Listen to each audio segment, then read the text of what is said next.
आज का पेपर है हमारा GNM second year child health nursing paper 4।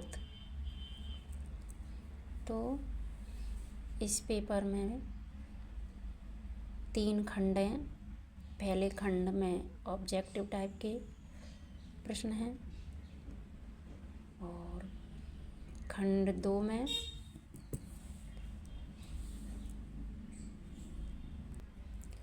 लघुत्तरात्मक प्रश्न हैं और खंड सी में निबंधात्मक प्रश्न हैं। तो खंड ए का पहला क्वेश्चन है, सही उत्तर का चयन कीजिए। तो पहले क्वेश्चन का पहला है, क्रॉनिक रीनल फेलियर की अंतिम अवस्था है azotemia, uremia, end stage renal disease, chronic kidney disease.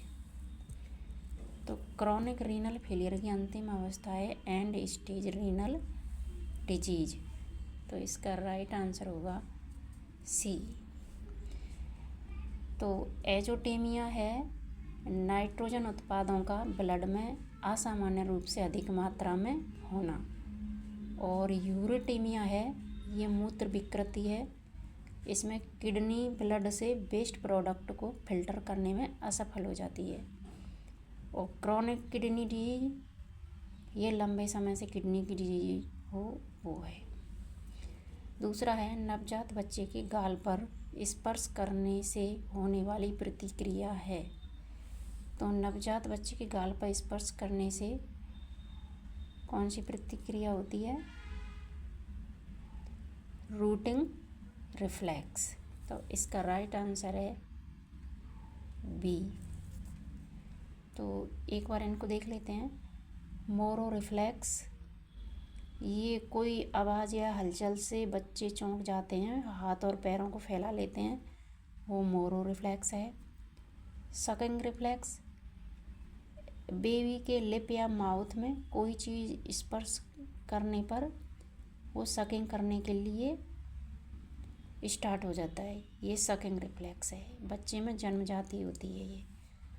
अब ये स्टार्टर रिफ्लेक्स, ये अचानक कोई तेज़ आवाज़ सुनकर बच्चा पूरे शरीर में मूवमेंट होती है, एकदम से चौंक जाता है, तो ये स्टार्टर रिफ्लेक्स है। तीसरा है, नवजात शिशु का वजन लगभग कितने माह में 4 गुना हो जाता है?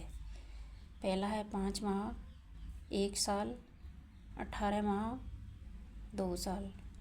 तो नवजात शिशु का 4 गुना वजन होता है 2 साल में। 5 माह में ये दुगुना होता है इसमें, और 3 गुना होता है 1 साल में,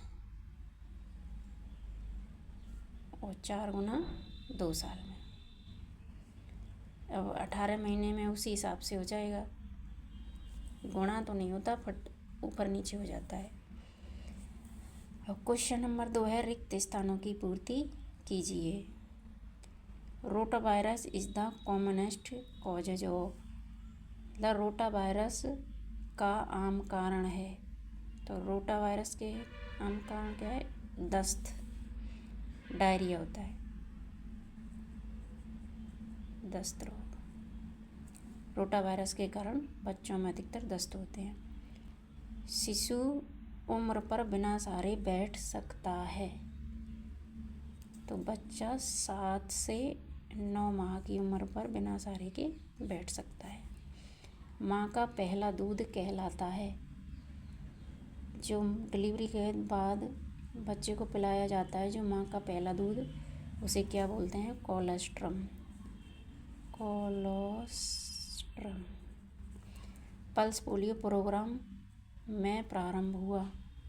तो अपने भारत में पल्स पोलियो प्रारंभ हुआ 1995 में।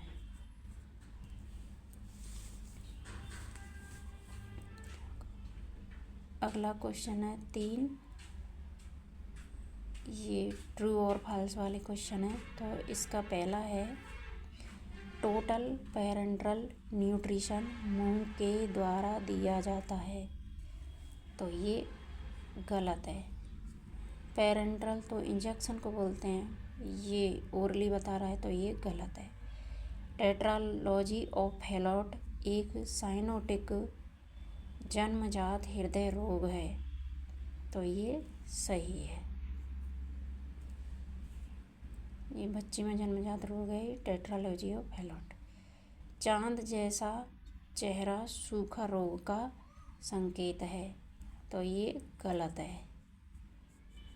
चांद जैसा चेहरा सूखा रोग में नहीं होता, ये क्वाशियरकोर में होता है, तो ये गलत है।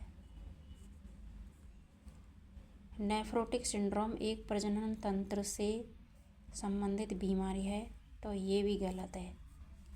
नेफ्रोटिक सिंड्रोम तो यूरिनरी सिस्टम से संबंधित बीमारी है, ना कि रिप्रोडक्टिव से। क्वेश्चन नंबर 4 है, निम्न का मिलान कीजिए। बाल श्रम की रोकथाम, पाइलोरिक स्टेनोसिस, न्यूमोथोरैक्स और मेकोनियम। तो ये नवजात शिशुओं का पहला मल, बाल श्रम अधिकार, अचानक उल्टी, फुफ्फुस गुहा में वायु का संग्रहण। तो बाल श्रम की रोकथाम ये बाल श्रम अधिनियम के द्वारा हुई, तो इसका पहले का है बी। पाइलोरिक स्टेनोसिस, ये खाने की नली होती है, उसका निचला हिस्सा होता है, वो सकरा होता है, तो बच्चा को अचानक उल्टी आती हैं, तो ये प्रोजेक्टाइल वॉमिटिंग इससे रिलेटिव है, इसका है सी। अब ये न्यूमोथोरैक्स क्या है? Collection of air in pleural cavity, मतलब लंग्स की कैविटी में वायु का एकत्रित होना, तो इसका है डी। मेकोनियम ये क्या है? नवजात शिशुओं का पहला स्टूल, तो इसका है ये ए। अब है सेक्शन बी। तो सेक्शन बी में किन्हीं 5 प्रश्नों को हल कीजिए। प्रत्येक प्रश्न 6 अंक का है, उत्तर 100 से 120 शब्द में है। तो ये है, कटी होठ व कटी तालू के बारे में वर्णन कीजिए। 6वां है, स्तनपान की तकनीक व फायदों को समझाइए। 7वां है, प्रोटीन PEM को परिभाषित कीजिए तथा क्वाशियरकोर और मैरास्मस को समझाइए। 8वां है, कंगारू मात्र देखभाल का संक्षिप्त में वर्णन कीजिए। 9वां है, मेनिंजाइटिस को परिभाषित कीजिए, इसके चिन्ह, लक्षण तथा प्रबंधन का वर्णन कीजिए। 10वां है, शिशु मृत्यु दर को परिभाषित कीजिए, शिशु मृत्यु दर के कारण एवं रोकथाम को समझाइए। अब है सेक्शन सी। सेक्शन सी में 3 क्वेश्चन हैं, 11, 12 और 13। इनमें से कोई भी 2 करने होते हैं। तो 11वां है, वृद्धि एवं विकास को समझाइए। वृद्धि एवं विकास को प्रभावित करने वाले कारकों की व्याख्या कीजिए। 12वां है, दस्त रोग क्या है? बच्चों में दस्त रोग के कारणों को समझाइए। बच्चों में दस्त रोग के नर्सिंग प्रबंधन को लिखिए।